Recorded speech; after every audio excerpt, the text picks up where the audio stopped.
Règle numéro 4, une planification pour chaque acte. Pourquoi est-ce qu'on devrait planifier? La planification en dentisterie, on connaît. Quand on pose des implants, on fait systématiquement une planification avant de démarrer. La règle que je propose, c'est planifions l'ensemble de nos actes. Pour même un acte le plus banal soit-il. On planifie l'implanto, longueur, où est-ce que je mets l'implant, quel diamètre, etc. Et l'endo, la plupart des praticiens ne planifient pas l'endo. Alors que justement, c'est l'acte où on a la plus grande variabilité. Il n'y a jamais deux anatomies canalaires qui sont les mêmes. La planification, elle arrive à une certaine étape de la réflexion. Tout d'abord, objectif. Où est-ce que je veux aller? Deuxièmement, stratégie. Comment est-ce que je vais y aller? Quel est le matériel que je vais prendre? La stratégie thérapeutique pour le plan de traitement complexe ou simple du patient. Et souvent on me dit, quand on parle de planification pour tous les actes, en fait il suffit de suivre la méthode, de suivre le protocole. C'est plus que ça. C'est-à-dire que le protocole, c'est effectivement, quand on va faire un collage, il y a un certain nombre d'étapes à respecter, ça c'est clair, c'est évident, et il faut le faire. Il faut de la méthode, mais il faut aussi de la souplesse. C'est-à-dire que la planification, c'est plus que le protocole. C'est adapter, tout en le respectant, le protocole au cas particulier du patient. Reprendre l'exemple du pilote de ligne, avant qu'il démarre son avion, il sait exactement par où il va passer, à quelle altitude il va monter, combien de carburant il prend, quels obstacles météo il va éviter, et à quelle heure il va arriver. À quasiment la minute près. Trop souvent, en dentisterie, je commence, je vais tenter ça, et puis on verra bien ce qui se passe. Ça se passe pas bien. Quel est l'objectif? D'être en sécurité. Ça va nous sécuriser, nous, dans notre exercice. Quand j'ai planifié, comme le pilote de ligne, il a démarré, et après, il est quasiment sur l'autoroute. Plus rien ne peut arriver parce qu'il a tout prévu.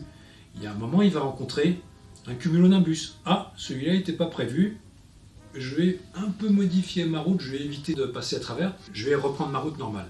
C'est exactement la même chose chez nous, c'est-à-dire que le fait de tout planifier, on a anticipé toutes les difficultés avec la radio, avec l'examen clinique et tout ça, on sait ce qu'on va faire, de quels outils on va avoir besoin et combien de temps ça va durer. À un moment, il arrive quelque chose, parce que parfois il y a des choses qui ne sont pas prévues, prévisibles. J'ai toutes mes ressources mentales, parce que mon cerveau, il est totalement tranquille, il est en pilote automatique.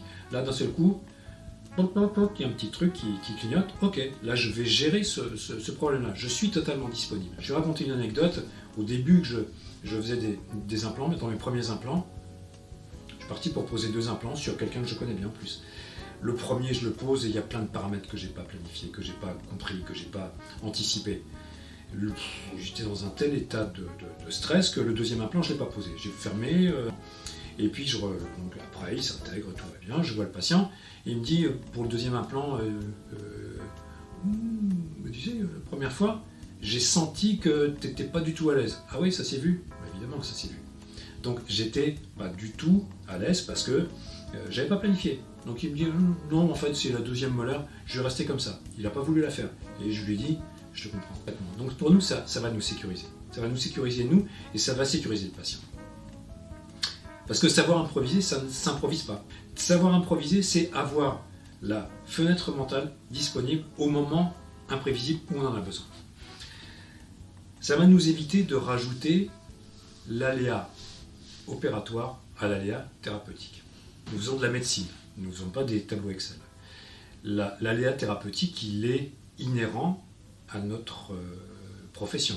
Il est inhérent à tout ce qui est du domaine de la santé. Et il est communément admis. On a coutume de dire quelquefois, j'ai beaucoup entendu, la médecine n'est pas une science exacte, c'est vrai, mais on peut quand même la rendre un peu plus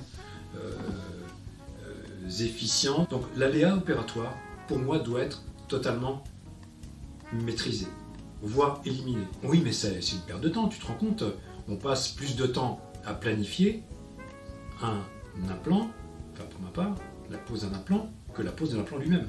Tant mieux. J'ai passé du temps Sur mes 3D, j'ai passé du temps à savoir exactement où j'allais placer, dans quel axe, etc., à quelle profondeur.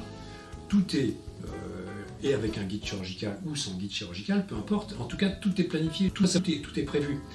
Donc l'intervention en elle-même ne dure pas longtemps. Par contre, je passe plus de temps à tout bien planifier sur la 3D. Donc il faut savoir perdre du temps, et c'est la même chose en endo, et souvent ça va prendre 30 secondes. C'est juste le temps de perdre quelques secondes, minutes ou éventuellement heures quand il s'agit d'une réhabilitation globale, mais souvent quelques minutes à penser à toutes les phases du traitement. Et là, je vais avoir perdu quelques minutes qui vont me faire gagner un temps très important, qui vont m'éviter des erreurs et qui vont m'éviter des déconvenues et de la perte de temps. C'est la raison pour laquelle il faut qu'on planifie l'ensemble de nos actes.